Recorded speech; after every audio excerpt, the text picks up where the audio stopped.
Bonjour à toutes et à tous. Merci aux courageux qui nous ont rejoints en cette période où beaucoup sont en vacances pour ce dernier webinaire TRIS consacré au sujet de la taxonomie avec des experts reconnus sur le dernier sujet que nous allons aborder, qui n'est pas le moindre, qui est celui de la finance et de la comptabilité. Je rappellerai que le réseau TRIS, qui regroupe une petite trentaine d'experts dans différents domaines de compétences, qui touchent globalement à toutes les questions liées à la transition économique et énergétique et sociétale, a consacré 8 séances à la question de la taxonomie. Nous avons abordé d'abord la présentation générale, puis les 6 objectifs environnementaux, voir l'impact que la taxonomie allait avoir sur ces différentes activités, et nous terminons en beauté, si je puis dire, avec les questions financières et de comptabilité avec 3 experts que sont Laurent Bazin, qui est le président d'Axis, qui est expert comptable, président de Biome, Stéphane Voisin, qui est économiste, qui enseigne à Sciences Po et dans d'autres universités, et qui travaille à l'Institut Louis Bachelier et participe de la plateforme de la finance durable. Et enfin, Olivier Meige, qui est spécialiste de la question de l'immobilier durable. Voilà, donc nous allons les entendre successivement. Laurent va nous faire une petite présentation, si je puis dire, de tous les nouvelles règles qui s'appliquent pour les organismes financiers d'assurance, mais aussi pour les entreprises qui sont soumises aux nouvelles exigences de reporting. Stéphane Voisin nous fera un point un peu de là où on en est aujourd'hui et des évolutions de la taxonomie versus finance au niveau international, au niveau européen. Et enfin, Olivier nous présentera l'impact de ces sujets sur le secteur qui est le sien, qui est celui de l'immobilier. Voilà, je ne doute pas que tout ceci va être absolument passionnant et je passe la parole sans plus tarder à Laurent. Merci Corinne, merci pour cette présentation. Donc, je vais me permettre de vous mettre un petit support en présentation. L'idée pour moi, effectivement, ce matin, c'est d'abord vous décrire un peu le contexte dans lequel on est aujourd'hui quand on parle de reporting extra-financier, taxonomie en matière de performance à la fois financière et comptable. Et puis, eh bien, je laisserai évidemment à la suite des différentes interventions un temps pour des questions éventuelles. Si on remet tout ça dans le contexte, hein, vous voyez bien mon écran, dans le contexte actuel. Alors, j'ai un petit souci d'écran, mais je vais régler ça.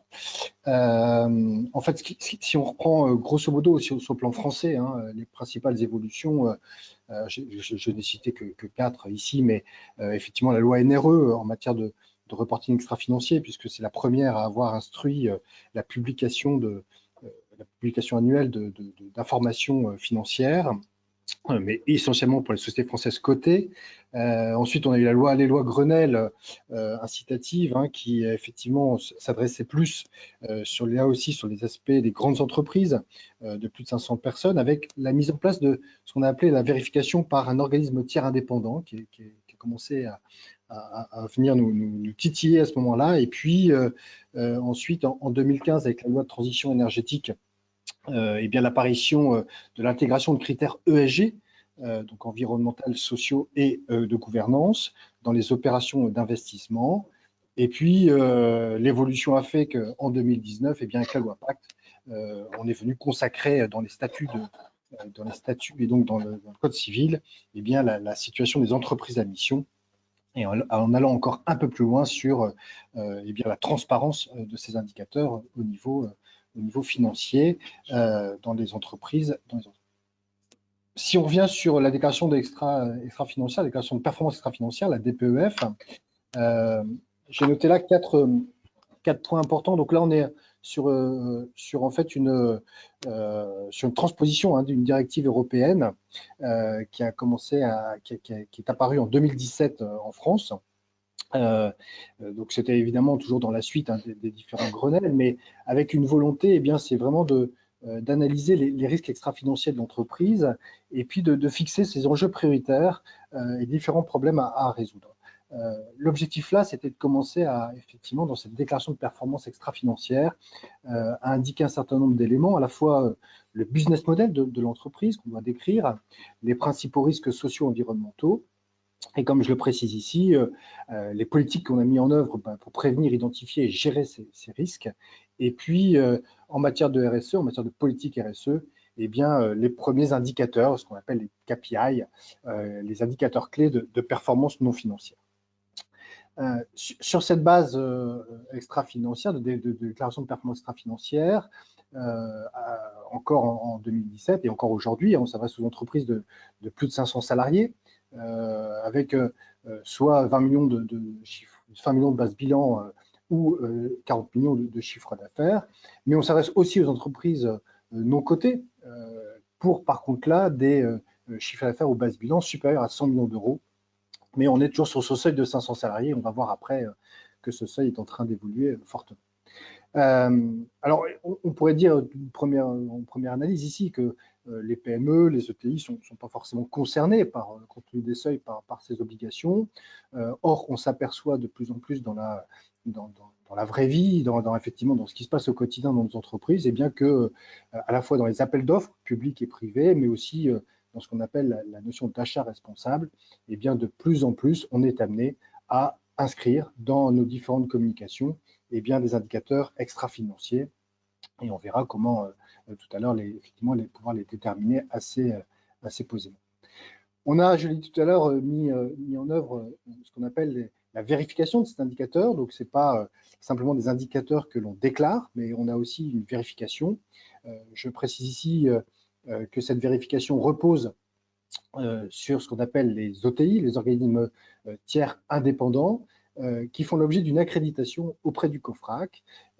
Et ces différents organismes tiers indépendants, dont effectivement on fait partie, eh bien, ont un certain nombre d'obligations en matière sur le positionnement de l'existant, dans quel contexte on a inscrit ces indicateurs, dans quel périmètre on les a inscrits, et puis surtout, de façon un peu plus précise, sur les modalités à la fois de calcul, les modalités de détermination, les modalités de suivi de ces indicateurs au fil du temps, puisque ce qui est intéressant ici, c'est de mesurer non pas forcément une donnée à un instant T, mais bien une démarche dans laquelle s'inscrit l'entreprise. Le cadre européen est en train d'évoluer, et c'est ce qui nous intéresse aujourd'hui tout particulièrement, et effectivement avec d'abord ce qu'on appelle la CSRD, cette directive européenne sur le reporting de la durabilité des entreprises. Je le dis en français parce que voilà, je pourrais le dire en anglicisme, puisque effectivement c'est un encadrement européen. L'idée de cette directive, c'est vraiment d'intégrer les dimensions à la fois environnementales, sociales et de gouvernance dans la performance qu'on appelle globale et surtout dans le long terme des entreprises. Donc effectivement, comme je le disais là, on s'inscrit vraiment dans la durée. On verra que les seuils en plus d'entreprises vont fortement diminuer. La CSRD, oui je dis bien, ne révolutionne pas le principe de la déclaration de performance extra-financière, mais vient la préciser à la fois sur 3 éléments, sur le principe de la double matérialité, et je reviendrai dessus tout à l'heure, qui est vraiment une volonté importante pour de transparence au nom des entreprises. On revient aussi sur le principe de l'information non financière qui doit servir aux investisseurs, aux financeurs, mais aussi à l'ensemble des parties prenantes. C'est un point aussi qui est important. Et enfin, cette démarche ESG, elle doit avoir un impact aussi significatif sur l'ensemble de l'information et devenir une information obligatoire pour les entreprises avec une obligation de transparence qui est fortement précisée. Donc, ce qu'il faut retenir sur cette CSRD, c'est à la fois donc un périmètre plus large, c'est des obligations c'est des obligations puisqu'on est sur effectivement une transposition là aussi, enfin sur des normes européennes qui vont être transposées. Un format digital donc imposé à tous, donc effectivement on a ce rôle de transparence et puis l'audit de ces différents rapports, toujours par des organismes tiers indépendants dont je viens de parler et je ne reviens pas là-dessus. Deux autres points sur lesquels je voulais un peu insister aussi, c'est le plan de vigilance, on n'en parle pas assez, ce devoir de vigilance hein, qui est fait aux entreprises de noces d'hôtes. Alors c'est vrai qu'on est sur des entreprises de plus de 5000 salariés, donc on considère que ça ne joue que sur les grandes entreprises, mais c'est comme tout, les seuils sont en train évidemment d'évoluer, et puis au-delà des seuils, il y a aussi parfois une volonté de pouvoir afficher clairement les impacts et surtout les conditions dans lesquelles les sous-traitants et les fournisseurs eh bien, respectent ces fameux engagements ESG dont je parlais tout précédemment. Et puis cette notion de double matérialité qui est un peu nouvelle, enfin qui est un peu nouvelle, qui est inscrite dans les textes aujourd'hui et qui vraiment est cette volonté de correctement identifier à la fois dans les deux sens les impacts qu'ont l'entreprise sur l'environnement, mais aussi, et quand on dit l'environnement, c'est au sens large, hein, c'est l'ensemble des parties prenantes, mais aussi l'impact qu'ont ces parties prenantes sur l'entreprise. Et là, cette notion-là est vraiment est devenue primordiale dans l'analyse des différents indicateurs qu'on met en place, à la fois en matière de risque et à la fois en matière d'enjeux. Et ça, c'est vraiment une donnée qui est significative et à bien avoir en tête à aujourd'hui. Dans ce cadre-là, vient s'appliquer aussi la taxonomie. Alors, tout ça est très imbriqué, tout ça est très lié. Pour autant, on est sur des éléments qui sont techniquement différents et pour lesquels il est bon effectivement de faire ce focus.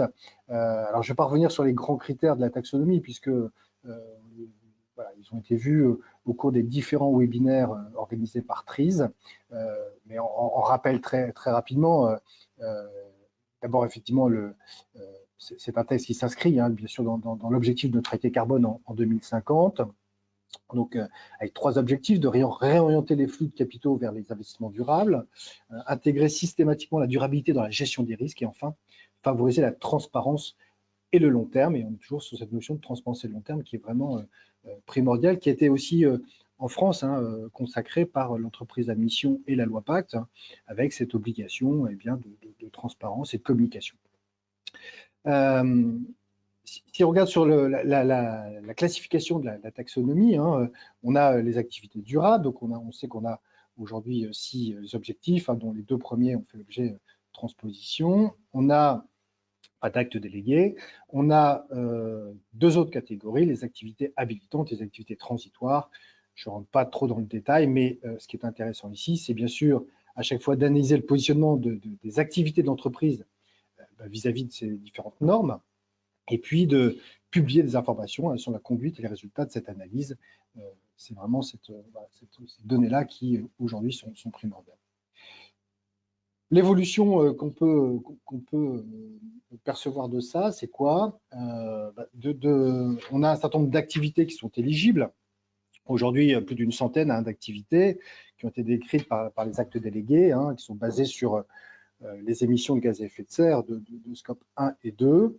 Mais au-delà de ces différentes activités qui ont été préidentifiées et qu'on peut retrouver classifiées aussi par les codes NAS, qui donnent effectivement une nomenclature eh bien, des différentes activités des entreprises, eh bien, on va aller aussi vers ce qu'on appelle les activités dites alignées, avec une approche qui est complémentaire, c'est-à-dire qu'une activité éligible, eh bien, elle devient alignée si elle répond à un certain nombre de critères que vous avez ici à l'écran, hein, qui contribuent à la fois substantiellement à plusieurs objectifs environnementaux, socio-environnementaux, ne causent pas préjudice, apportant aucun des objectifs, donc ne cause pas préjudice aux différents objectifs, est exercé dans le respect des principes directeurs de l'OIT et relatifs aux droits de l'homme et conforme à l'examen technique, hein, ce qu'on appelle le seuil de performance environnementale.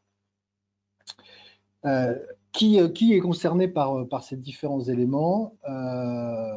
Eh bien, on a ici je vais surtout parler de l'évolution de la CSRD donc en janvier 2024. Donc, ça veut dire que sur les informations des entreprises 2023, en 2024, il faudra évidemment, pour un certain nombre d'entreprises, identifier eh bien, leurs engagements à la fois sur le cadre de la CSRD que je parlais tout à l'heure et la taxonomie, à la fois quand elle dépasse pour les grandes entreprises 2 des 3 critères suivants. Et vous voyez que là, le seuil a évolué puisqu'on est sur un seuil de 250 salariés. C'est évidemment l'évolution majeure. On parle aussi de filiales et de grands groupes européens, évidemment, et pour toutes les entreprises cotées, y compris celles qui sont en statut de PME, donc même les petites entreprises, enfin les petites et moyennes entreprises cotées, eh bien, auront cette obligation, ainsi qu'évidemment toutes les entreprises du secteur financier.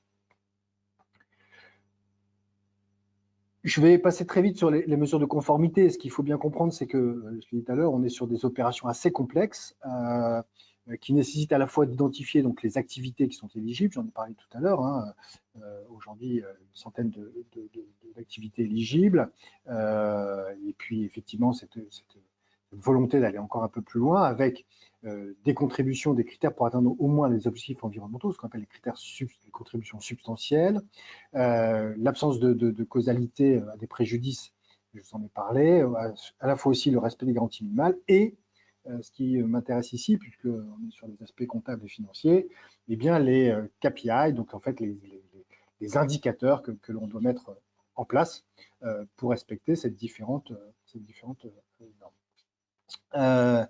Sur les métriques éligibles, alors pour l'instant il y en a 3 indicateurs, en tout cas ceux qui seront obligatoires. On a un indicateur sur la notion de chiffre d'affaires, ce qu'on appelle le chiffre d'affaires vert, donc on l'appelle comme ça, mais vous avez bien compris que c'était sur les activités donc dites éligibles, par le total du chiffre d'affaires. Et donc effectivement, on commence à avoir quelques entreprises qui communiquent sur leurs indicateurs, sur cet indicateur-là, qui est peut-être le plus simple à identifier. On a après la notion de dépenses d'investissement, ce qu'on appelle les CAPEX, le pourcentage de CAPEX. Et donc là, on a la part de dépenses d'investissement aussi ramenée sur le total des dépenses. Et puis, enfin, un troisième indicateur qui est plutôt lié aux dépenses d'exploitation. Et là, vous avez effectivement à chaque fois la définition de ces différents indicateurs. On vous laissera le support, donc si vous souhaitez vous y reporter, pas de difficulté. Et tout ça a été défini donc, par l'article 8 de l'acte délégué, qui est assez récent, puisque publié en juillet 2021, et puis qui complète, qui vient effectivement définir le contenu, la présentation du reporting de taxonomie. On a évidemment, au-delà de ces indicateurs de taxonomie, et je reviens dans le cadre du CSRD ou de la DPEF aujourd'hui, eh bien, besoin de construire un certain nombre d'indicateurs. On rappelle aisément que ces indicateurs doivent remplir les critères suivants, ce qu'on appelle en jargon technique le SMART, c'est-à-dire être spécifiques, et bien sûr, ils doivent comprendre, enfin, des objectifs qui sont clairs, pardon, et compris par l'ensemble des collaborateurs et parties prenantes. Ils doivent être mesurables. On ne doit pas seulement être sur des notions estimatives, mais sur des notions quantifiées et quantifiables pour être atteints. Ils doivent être atteignables. C'est un point important parce que même s'ils peuvent être ambitieux, on a des objectifs souvent de réduction significative des émissions de gaz à effet de serre, et bien même dans cette démarche-là, ils doivent quand même être compris, ambitieux et portés par l'ensemble de l'entreprise et la direction d'entreprise, réalistes dans la période, dans les moyens à mettre en œuvre, même si évidemment on a des événements qui nous obligent un peu d'agilité, et temporellement définis, c'est-à-dire qu'il faut évidemment une date d'obtention. Quand on dit je veux réduire mes émissions de gaz à effet de serre, eh bien on peut fixer 2050 comme effectivement sur le plan européen, mais on peut aussi aller plus vite avec une réduction, par exemple comme chez nous à 2030 de 50% de nos émissions de gaz à effet de serre. Eh bien, tout ça est important de l'avoir en tête parce que ça vient vraiment compléter aujourd'hui l'information qu'on doit apporter, qu'on doit donner et qui doit respecter ces différents critères. Alors, quelques exemples d'indicateurs, je voulais je voulais ici porter les travaux qui sont faits par certains organismes, associations. Je fais moi-même partie de ce qu'on appelle les dirigeants responsables de l'Ouest. Et on a fixé pour l'ensemble des entreprises membres de cette association, eh bien, 10 critères qu'on essaye de suivre. Alors, ils vont peut-être vous paraître simples ou évidents, et en fait, ça ne l'est pas. Pourquoi? Pour deux raisons. D'abord, parce que les tailles d'entreprise sont différentes et les secteurs d'activité sont souvent aussi très différents. Et donc, ce qui nous donne quand même l'occasion de travailler sur des sujets communs. Vous trouvez des choses comme assez classiques, l'inégalité salariale, par exemple, femmes-hommes, qu'on retrouve de façon légale, mais qui ne l'est pas pour les entreprises de moins de 50 salariés. C'est intéressant, même quand on a moins de 50 salariés, bien d'essayer d'approcher ce genre de valeurs et pouvoir se comparer et surtout de fixer, comme on l'a dit tout à l'heure, des objectifs à atteindre sur une durée déterminée. Donc ces indicateurs doivent évidemment recouvrir l'ensemble des données que l'on a citées tout à l'heure, donc ce fameux ESG, hein, donc environnemental, social et de gouvernance. Bien sûr, l'émission de gaz à effet de serre est un indicateur, le bilan de gaz à effet de serre est un indicateur, mais il est, semble-t-il, assez insuffisant par rapport aux différents critères qu'on peut envisager. On a cette notion, je vais donner deux exemples aussi. Un premier exemple qui s'appelle l'empreinte économique, hein, qui peut faire partie eh bien des indicateurs que l'on retrouve. En fait, c'est-à-dire la part de chiffre d'affaires hein, ou de budget pour des associations ou pour des collectivités qu'on redistribue financièrement sur le territoire, et ce auprès des salariés, des acteurs économiques institutionnels, ainsi que les citoyens, c'est-à-dire l'argent qui est réellement redistribué au sein du territoire. J'ai donné quelques exemples ici. Autre exemple aussi, c'est ce qu'on appelle l'empreinte de développement durable, qui ne date pas d'hier, parce que c'est 92, hein, où effectivement cette définition a été inscrite, avec ici une prise en compte d'un certain nombre de choses, comme le plan de gestion de la biodiversité, la démarche de labellisation en matière de biodiversité, les actions de réduction de consommation énergétique, la démarche numérique, les diagnostics de performance énergétique, les traitements de déchets, le bilan carbone, le plan de maîtrise des risques. Et on oublie encore ici toute la notion sociale qui peut-être, qui apparaît aussi assez clairement dans ces empreintes.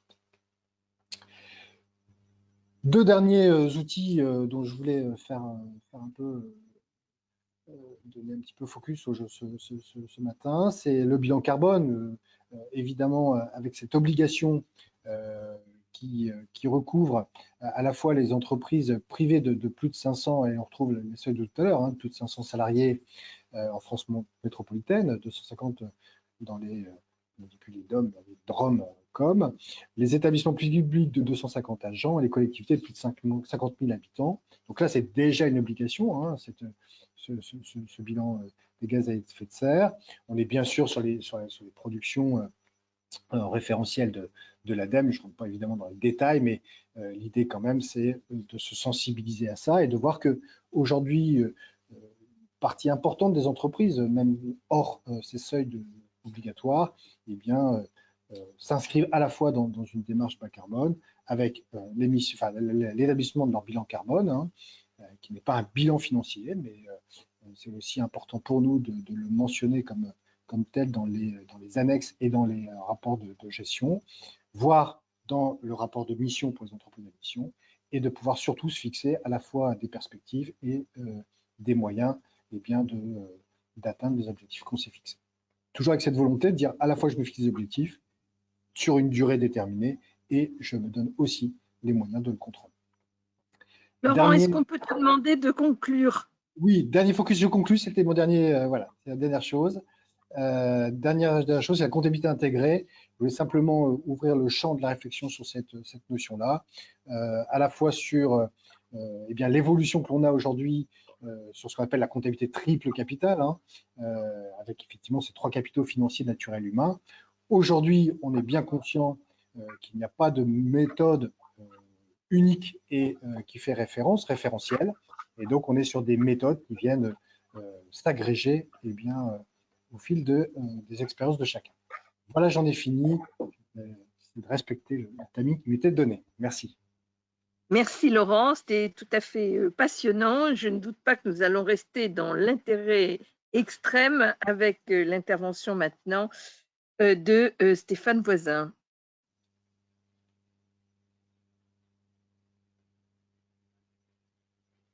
Alors, je vais essayer de partager mes slides. Bonjour à tous, et de partager aussi ma caméra. Montrer mon écran.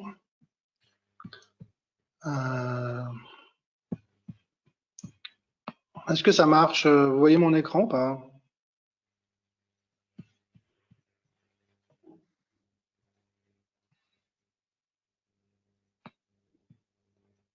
Je suis pas très habitué de go to meeting. Alors, est-ce que vous voyez mon écran? Ça fonctionne très bien. Oui, oui, c'est parfait. Je vois Vous très voyez vous voyez ma Oui, présentation? oui, Oui, on bon, voit d'accord. finalement les taxonomies, tout à fait. Ok, d'accord. Bon, ben, parfait. Donc, je vais essayer de me concentrer sur vraiment les enjeux de finance et dans une certaine mesure de comptabilité extra-financière qui sont vraiment le sujet du jour, et essayer de revenir un petit peu au contexte qui, à mon avis, est assez important du plan d'action européen de la finance durable qu'a mentionné Laurent, et essayer de comprendre un petit peu d'où il vient et où il va. Et juste un mot, effectivement, que Corinne m'a présenté, mais effectivement, je participe directement à l'élaboration des critères de la taxonomie à travers la plateforme Finance Durable. Et donc, c'est, on va dire, work in progress. Je pense que ce qui est intéressant, au-delà de la taxonomie, c'est de revenir vraiment, pour traiter le sujet du jour, sur le plan d'action européen sur la finance durable, et se rappeler en premier lieu que ce plan d'action a été présenté en 2018 et a été élaboré à partir de 2016.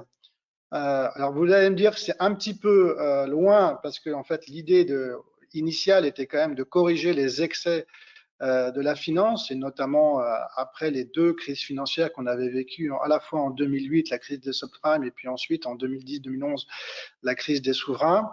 L'idée était de remettre la finance sur le droit chemin. En fait, entre 2010 et 2011 et 2015, pratiquement, la Commission européenne ne s'est occupée que de réglementation prudentielle. Essayer vraiment, du point de vue financier, d'essayer de limiter les dégâts, d'imposer des nouvelles règles, notamment sur le disclosure, enfin tout ce qui est lié à la réglementation BAL 3, sur la liquidité, etc. Et effectivement, on ne s'est pas du tout préoccupé de finances durables. Et c'est assez intéressant qu'en fait, le point de départ du plan d'action de la finance durable, et c'est toujours important de le savoir, c'est tout simplement le Brexit.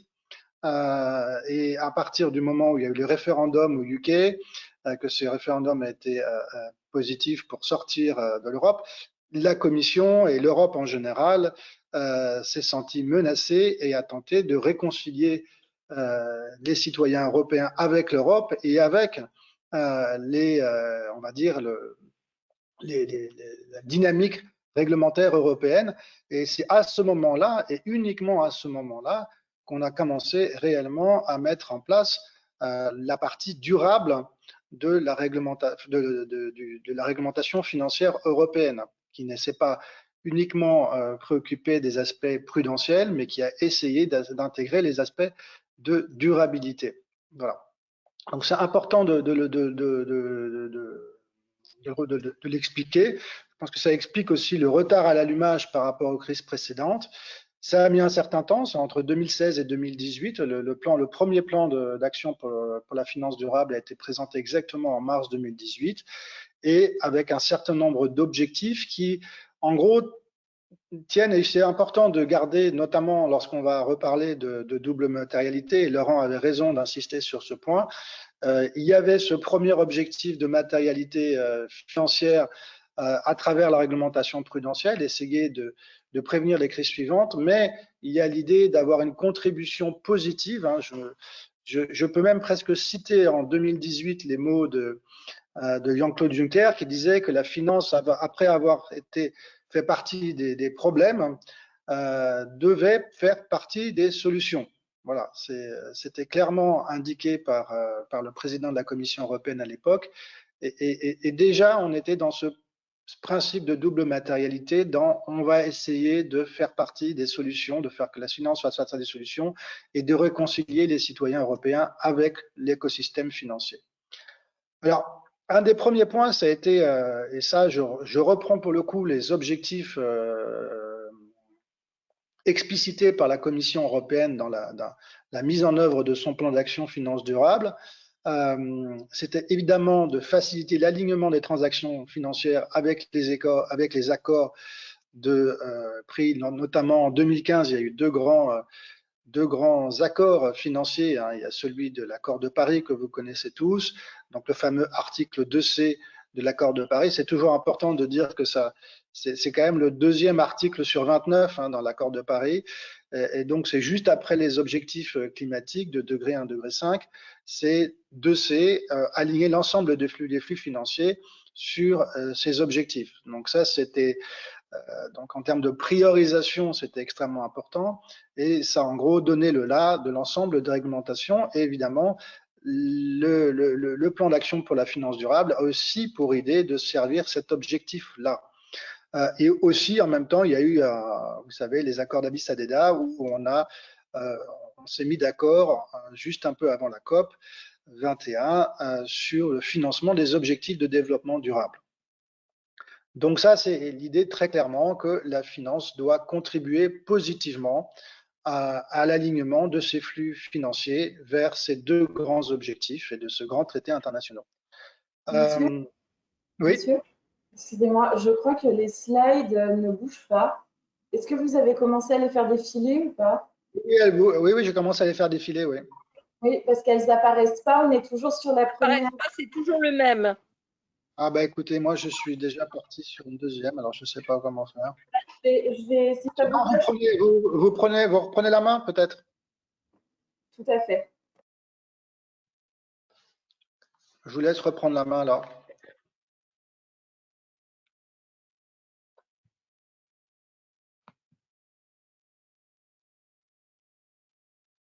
Voilà, si vous pouvez mettre en plein écran. Oui. En mode PowerPoint. De façon. Voilà. Voilà. Bah, stop, on peut remonter en arrière, ça, sinon, voilà. Ici. Voilà, j'en étais là. Suivant, merci. Parfait. Donc, un objectif aussi qui est mentionné dans le plan d'action pour la finance durable, évidemment, c'est de stimuler, comment on stimule ces investissements verts, notamment avec des nouveaux instruments financiers, notamment les obligations vertes, et identifier les objectifs de financement d'ATE, des gaps à combler.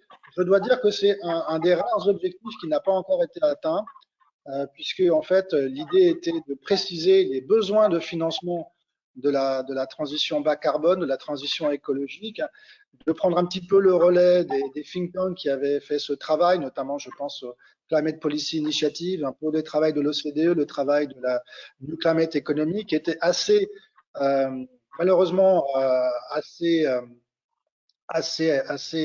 incertain et assez peu fiable dans leurs objectifs, puisqu'en fait, on avait des fourchettes d'écart qui allaient de 2000 milliards de dollars de besoins de financement annuel jusqu'à 6 à 8 000 milliards de dollars. Donc la fourchette était assez large, elle reste assez large. Et ce qui est assez paradoxal dans ce schéma, c'est qu'on ne sait pas toujours très bien, en tout cas avec un facteur 3 ou 4, de combien de financement on a besoin pour réellement atteindre les objectifs de l'accord de Paris ou les objectifs de développement durable. Donc ça demande à être précisé et c'est sans doute un des points sur lesquels la Commission et l'ensemble de la dynamique européenne a failli jusqu'à maintenant. Le point suivant, je veux bien que vous passiez là. Voilà. Alors, extrêmement important, ce qui nous concerne, développer des labels et des standards ESG pour assurer à la fois l'intégrité de la finance durable. N'oubliez pas que chaque fois, ce qui est toujours mis en avant dans la réglementation européenne sur la finance durable, sur la taxonomie, etc., c'est l'idée d'éviter le greenwashing. Ça paraît être une obsession de la Commission européenne. Et donc, on a toujours cette idée de développer, de rendre. En gros, là aussi, je disais, la fin d'un régime volontaire, c'est que la finance a pu où les financiers ont pu communiquer, ont pu mettre en œuvre des politiques, des fonds durables, etc., de façon extrêmement volontaire, avec des allégations qu'elles étaient les seules à contrôler, en fait. Hein. On était vraiment dans l'autocontrôle. Et avec des allégations qui sont apparues du point de vue sans doute de l'ESMA, de l'AMF en France, un petit peu erronées, un petit peu trop exagérées, et la volonté de rétablir en fait un régime beaucoup plus strict en termes de reporting d'allégations pour freiner ce greenwashing. Et on va voir que c'est extrêmement important aussi pour en gros apporter des réponses extrêmement claires et légitimes et robustes aux attentes et préférences des épargnants. L'autre point aussi que ne mentionne pas directement la Commission européenne, mais qui est extrêmement important, c'est que ces standards et ces labels doivent assurer la souveraineté, en tout cas doivent être souverains et doivent en tout cas assurer le contrôle par l'Europe de cette évolution normative de la RSE et de l'ESG en général et de la finance durable. Et quand je dis ça, évidemment, dans l'arrière-pensée de la Commission européenne, est de ne pas se faire imposer cette dynamique normative par les anglo-saxons et donc de reprendre la main sur à la fois les indicateurs, mais les labels, les standards, de façon à pouvoir les contrôler, puisque, comme vous le savez, mais on reviendra là-dessus, la Commission européenne avait plus ou moins perdu la main sur les indicateurs financiers qui sont largement des normes internationales à travers notamment les IFRS et voulait éviter de réitérer cette domination anglo-saxonne sur les indicateurs financiers du côté des indicateurs financiers, mais on va revenir là-dessus. Imposer un reporting aux acteurs financiers pour cadrer et vérifier leur positionnement, et encore une fois prévenir le greenwashing, ça c'est vraiment la fonction même de SFDR et pour ceux qui sont confrontés à cette réglementation, alors qui contrairement à CSRD n'est pas une directive, hein, une réglementation donc applicable tout de suite dès mars 2021, c'est extrêmement précis, extrêmement méticuleux, c'est extrêmement complet et c'est même surprenant, je dois dire. Et là, on se rend compte vraiment à quel point le régime volontaire a pris fin, puisque les obligations de reporting pour les institutions financières sont vraiment extrêmement précises. Et on va le voir, à mon avis, cette précision devient extrêmement prescriptrice pour l'ensemble des autres acteurs. Le sixième point, important, donc ça c'est l'effet miroir en fait de SFDR, c'est de dire, et c'est extrêmement important, c'est l'inclusion. Je crois que c'est une mesure qui est souvent sous-estimée par son impact et son importance. La nouvelle contrainte qui consiste à demander à l'ensemble des institutions financières, dans le cadre de MiFID II, de poser aux épargnants finaux une nouvelle question, ce qu'on appelle en anglais, dans le jargon, les suitability tests, en gros les tests de préférence des épargnants qui servent en général à mesurer leur capacité, leur aversion au risque ou leur capacité financière à pouvoir prendre des risques, d'intégrer dans cette série de questions une question précise sur leur préférence en termes de durabilité. Alors, ça n'a l'air pas grand-chose comme ça, mais c'est extrêmement important puisque si les épargnants émettent une préférence en termes de durabilité, cela oblige les institutions financières à se conformer et à, en gros, proposer un produit qui soit absolument en ligne avec les attentes de durabilité des investisseurs. C'est une question sur laquelle beaucoup d'institutions financières ont largement débattu puisque les plus grandes institutions étaient sans doute prêtes, les petites n'étaient pas prêtes et vous imaginez que pour une société de gestion qui se trouve face à un client qui émet une préférence de durabilité, les sondages montrent que finalement aujourd'hui près de 30% des épargnants ont une préférence de durabilité, ça les oblige en fait, s'ils n'ont pas des fonds durables, à proposer les fonds d'un concurrent. ce qui est évidemment pas quelque chose qu'ils veulent. Donc en fait, il y a une période qui est toujours en cours où l'ensemble des institutions financières se rattrapent pour essayer de développer un catalogue de fonds, d'instruments financiers, notamment à ce qu'on encore une fois dans le jargon financier on appelle les fameux articles 8, article 9, qui sont capables de répondre à ces nouvelles attentes, nouvelles aspirations formalisées à travers ces questions MiFID. Voilà. Et là aussi, effectivement, la question de greenwashing est importante, puisque si l'émetteur précise qu'il veut vraiment 100% de ses actifs, de ses investissements, pour être exposé à la contribution à des objectifs de développement durable, l'institution financière en face n'aura pas d'autre choix que de lui proposer un fonds article 9. Voilà. Aujourd'hui, il n'y a pas beaucoup encore de fonds article 9. Le point suivant, excusez-moi, voilà. Là, ça reflète ce que disait exactement Laurent tout à l'heure. Renforcer les règles de reporting pour les émetteurs et le périmètre d'application via CSRD. Et comme le disait Laurent, la réglementation CSRD, depuis sa consultation en 2014, est devenue vraiment de plus en plus contraignante. Et là, on va au-delà de l'extension du périmètre, comme le précisait Laurent, on va aussi intégrer des questions de plus en plus précises. Au départ, c'était extrêmement large. Les deux premiers indicateurs obligatoires étaient uniquement l'égalité de genre et les droits humains. On a inclus la TCFD, on va inclure la taxonomie.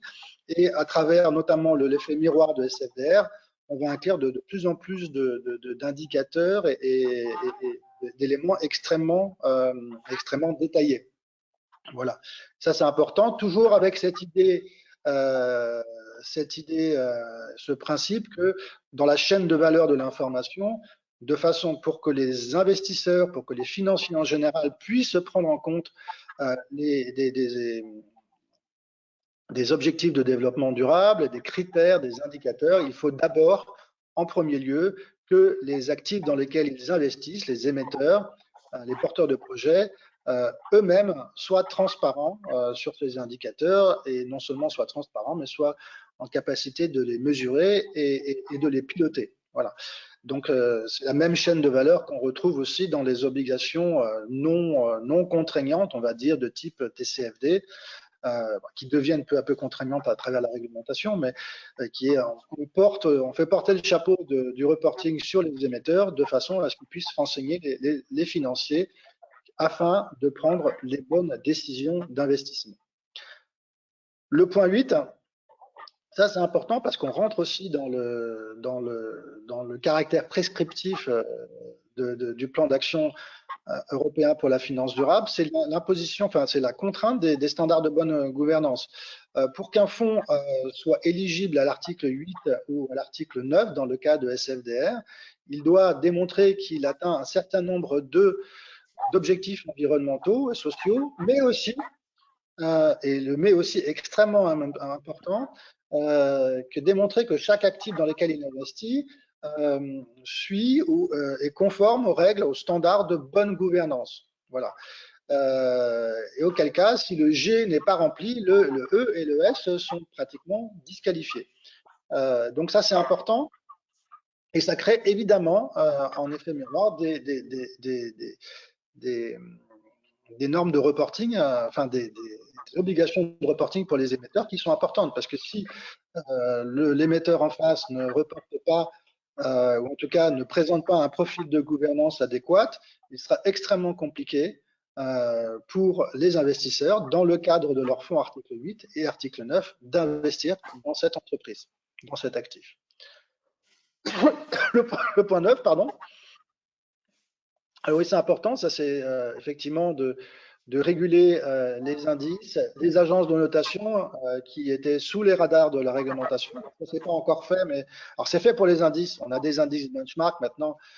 L'ensemble des acteurs financiers ne peuvent plus proposer n'importe quel type d'indice low carbone. Ils sont obligés de se conformer à une réglementation qui a été structurée par le TEG et qui est extrêmement précise, extrêmement détaillée, extrêmement contraignante en termes de réduction des effets des émissions de gaz à effet de serre, en termes de progression annuelle, en termes d'inclusion d'actifs verts, etc. C'est franchement extrêmement contraignant. Et les agences de notation sont en train de passer sous le radar de la réglementation européenne, puisque là aussi, on pouvait faire à peu près ce qu'on voulait en termes de notation ESG, qu'on soit dans la matérialité ou pas. C'est-à-dire que c'est soit vraiment une agence de notation sociale et environnementale ou qu'on soit une agence qui propose plutôt en fait de compléter, d'augmenter l'analyse de risque financier par des indicateurs ESG. L'ensemble de ces prestataires étaient sous la réglementation. Et puis un sujet qui est plus large, qui est sur les données, qui arrive également à travers notamment le plan d'action européen ou la stratégie européenne sur les données, notamment sur les données partagées et notamment sur les données ESG. Le point 10. Stéphane, je peux te demander d'accélérer un tout petit peu? Oui, ben je suis pratiquement à mon point 10, à développer une approche prudentielle sur les enjeux ESG. Là, on est vraiment Olivier, il tente de s'exprimer. Oui, on est vraiment sur l'idée de développer la réglementation prudentielle. Vous avez vu tous la BCE prendre à bras le corps ce sujet. Mario Draghi ne s'est jamais une seule fois exprimé sur le climat, et alors que Christine Lagarde, depuis son intervention devant le Parlement européen, ne fait que mettre l'accent sur les sujets climatiques. Donc des stress tests climat qui sont déjà à l'œuvre et la réglementation prudentielle qui est en train de se mettre au pas sur les enjeux de biodiversité. Donc ça évolue. Donc juste en conclusion de ça, dire simplement, c'est que cette taxonomie, il ne faut pas oublier, était mise en œuvre pour satisfaire en fait ce plan d'action européen sur la finance durable. Et aujourd'hui, ce qu'on lui reproche, et peut-être, je ne sais pas, à juste titre, c'est que son application en fait dépasse largement le cadre de la taxonomie et de la finance, et finalement a finalement structuré et juste laisser sur la slide, excusez-moi, sur la slide de l'Europe, a finalement structuré le Green Deal européen. Il faut bien voir que le Green Deal européen est arrivé après la taxonomie et que c'est finalement un cadre, un framework, comme on dit, extrêmement utile que les parlementaires européens, enfin en tout cas les Verts, ont trouvé pour proposer des points d'action et une ligne directrice, on va dire un squelette de ce Green Deal européen. Et vous voyez que une grande partie des objectifs du Green Deal européen reprennent les objectifs environnementaux de la taxonomie. Et dans la transition juste, il y a aussi une correspondance très forte en fait avec les objectifs de la taxonomie sociale dont on n'a pas trop parlé encore, mais qui est un point important. Et en fait, aujourd'hui, on se retrouve, c'est là où, à mon avis, mon point est important, sur le rôle prescriptif de la finance, à la fois pour la taxonomie, parce que finalement, le cas d'application de la taxonomie dépasse largement celui de la finance, et c'est normal que finalement, aujourd'hui, les DG Industrie, les DG Climat, etc., disent ben, vous êtes gentils, mais les financiers, vous êtes en train de nous imposer des normes que vous avez construites, mais qui ont des implications considérables en termes industriels, en termes de modèle économique, en termes aussi de stratégie. Donc, on doit intervenir, et c'est pour ça d'ailleurs que le TEG a été remplacé par la plateforme Sustainable Finance, mais qui, comme son nom ne l'indique pas aujourd'hui, comprend énormément de représentants, d'observateurs de l'ensemble on va dire des parties prenantes de l'Europe. Et un point peut-être particulier sur SFDR, puisque dans le cas de SFDR, j'ai parlé des indicateurs de gouvernance, on a les indicateurs qui s'appellent Principal Adverse Impact, qui sont 14 indicateurs. Alors, je suis désolé, je n'ai pas la slide là-dessus. 14 indicateurs, il y a 5 indicateurs sociaux, 9 indicateurs environnementaux, que l'ensemble des financiers sont obligés de reporter, en tout cas lorsqu'ils veulent être dans l'article 8 et dans l'article 9. Et qui sont finalement pas sectorialisés, qui vont devenir, à mon avis, extrêmement prescriptifs pour l'ensemble des. On voit déjà le mouvement s'amorcer. Ça va devenir extrêmement prescriptif pour l'ensemble des émetteurs des industriels, des sociétés de services, parce qu'ils vont devoir répondre à ces 14 indicateurs. Alors, on peut choisir 2 indicateurs de plus, mais en tout cas, on a 14 indicateurs clés qui sont obligatoires pour les financiers. Et évidemment, ils vont devoir faire passer là aussi la contrainte de reporting aux émetteurs. Donc, au-delà de CSRD, je crois que c'est très important d'avoir en tête qu'on doit, les émetteurs devront répondre à ces attentes des financiers, à la fois, comme je l'ai dit tout à l'heure, sur les critères de gouvernance, mais aussi sur les principal adverse impact. Et j'en finirai là, je prendrai vos questions après. Merci Stéphane. Eh bien, la parole sans plus tarder, Olivier. Oui, merci Corinne. Ok, donc moi je vais être bref.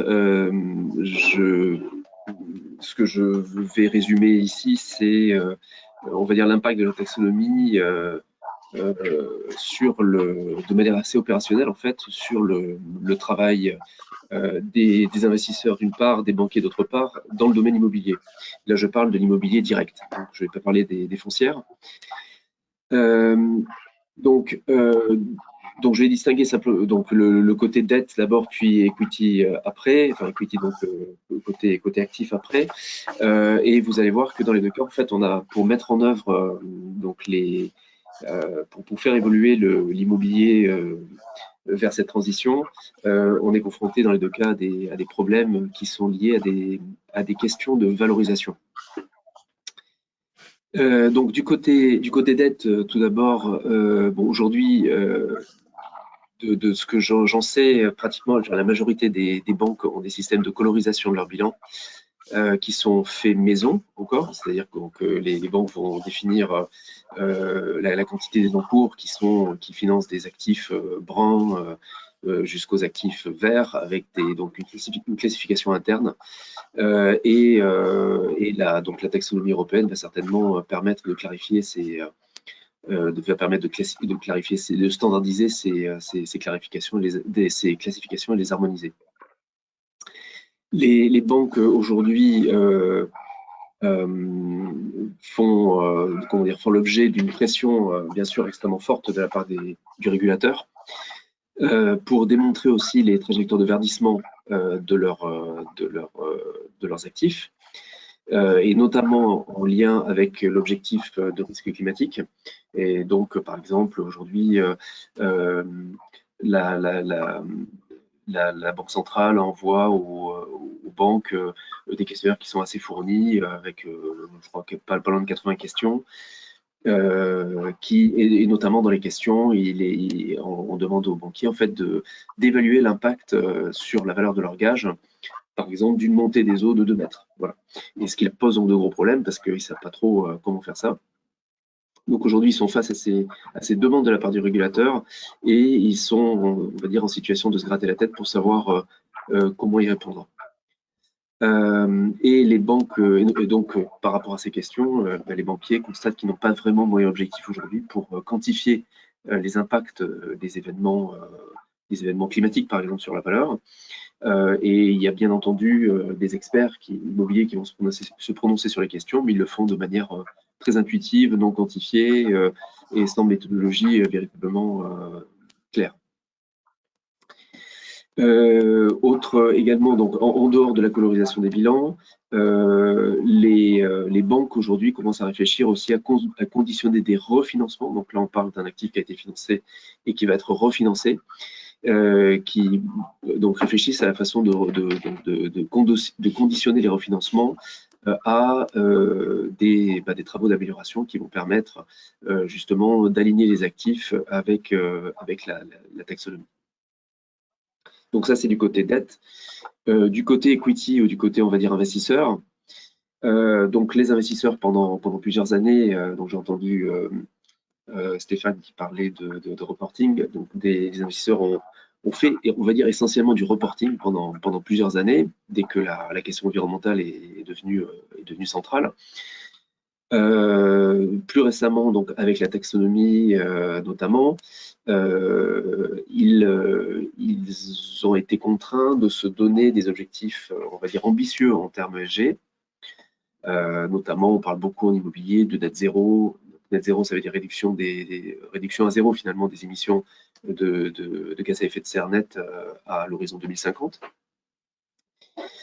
Et donc, ils ont été contraints de définir ces objectifs. Ces objectifs, ils ont été aujourd'hui donc définis assez récemment et publiés, annoncés assez récemment à grand renfort, on va dire, de marketing et de communication, ce qui est très bien.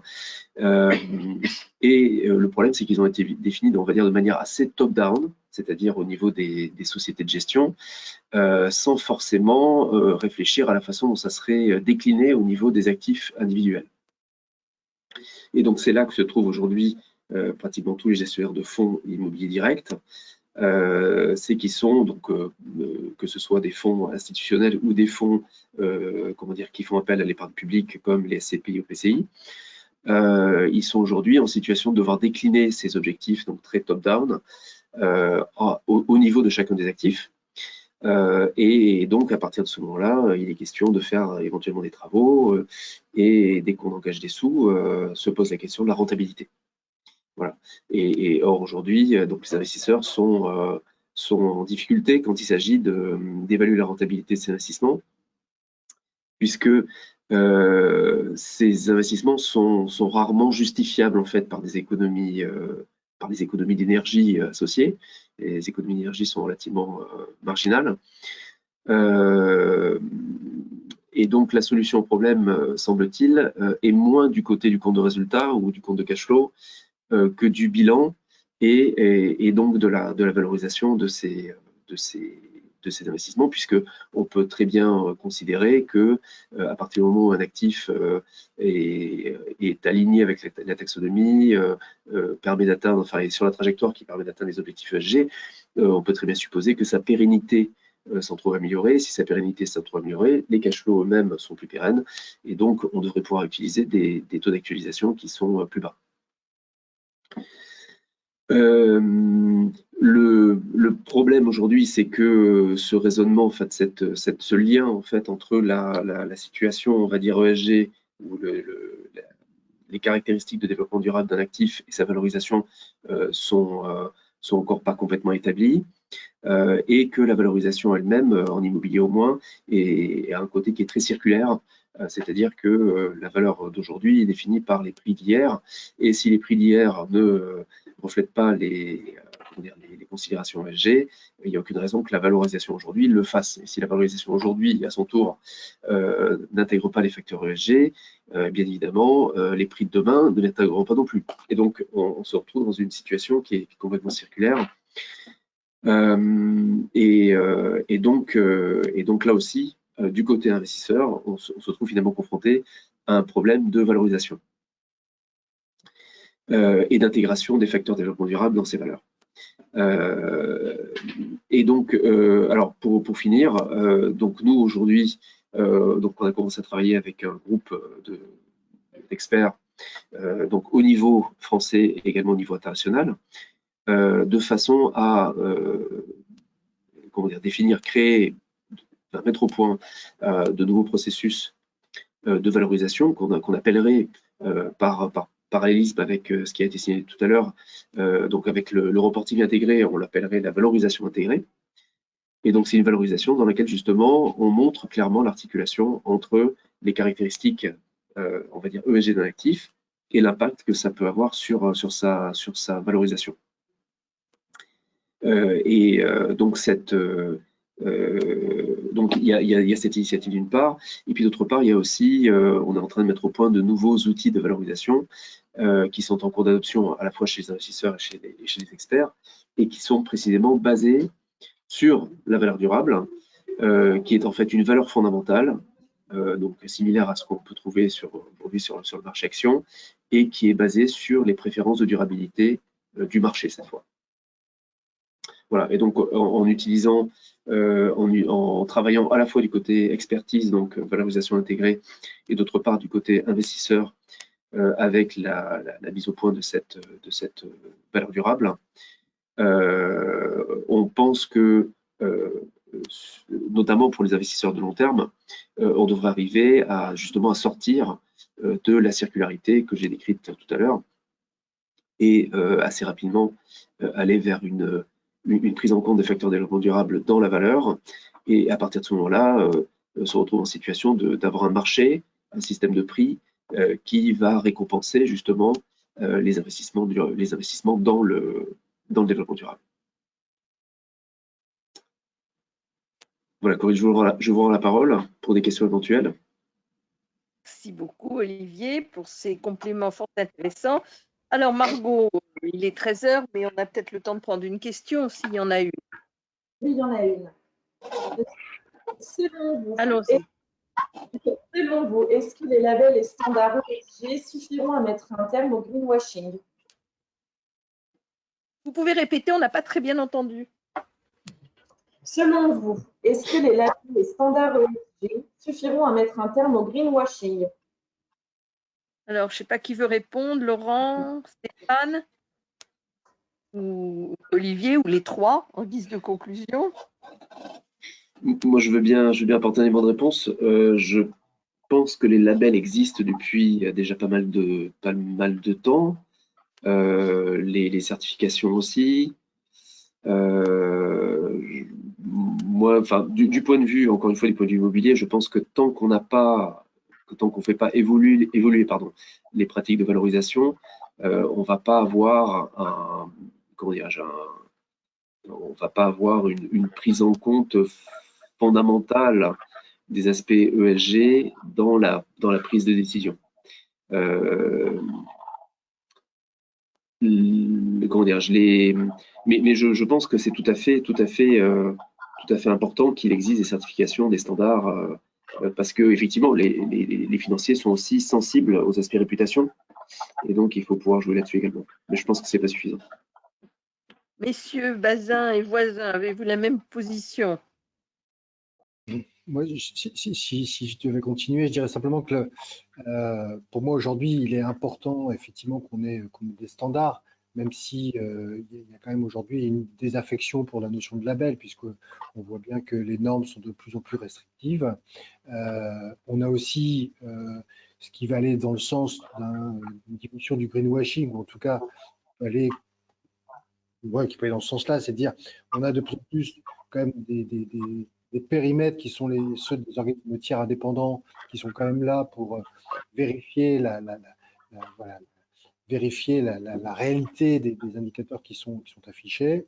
Et puis, je dirais troisièmement, tant qu'on n'aura pas un bilan, enfin des comptes une comptabilité triple capital normée internationalement, voire de façon européenne, on n'aura pas de standard, parce qu'aujourd'hui, on se rend bien compte que chacun peut évidemment afficher sur sa communication les indicateurs qu'il a envie de communiquer, en dehors évidemment de ce qui est obligatoire, et entre autres ceux de la taxonomie. Non, mais je compléterai juste pour dire qu'effectivement, les labels, en tout cas du point de vue financier, ont montré une certaine insuffisance. On pouvait avoir un label ISR c'était un problème d'ailleurs, tout en investissant dans les actions les plus carbonées, et en avoir un portefeuille extrêmement carboné et avec des secteurs a priori un impact négatif. Je pense que la réglementation, notamment SFDR, et l'articulation entre SFDR et MiFID II va rendre extrêmement compliqué en fait le greenwashing. En tout cas, on va avoir un niveau de précision, de transparence qui est tel que ça va être assez compliqué. Je pense que le greenwashing va plutôt se déplacer sur les problématiques d'impact, là où on aurait peut-être effectivement besoin d'un label, de démontrer l'impact. Et au niveau macro, on voit bien que finalement, on a de plus en plus de réglementations de durabilité et que les émissions de gaz à effet de serre continuent à augmenter. Donc le jour où on aura vraiment arrêté le greenwashing, c'est qu'on aura une correspondance entre les deux. Très bien. Bon, mais écoutez, on n'était pas très nombreux, mais c'était vraiment passionnant, extrêmement précis. Merci, messieurs. Notre webinaire est bien entendu susceptible d'être vu en replay, et je vous invite chacun d'entre vous à ne pas hésiter à le diffuser largement autour de vous. Il me reste à vous souhaiter un très bon appétit et à très bientôt. Merci. Au revoir. Merci, à bientôt.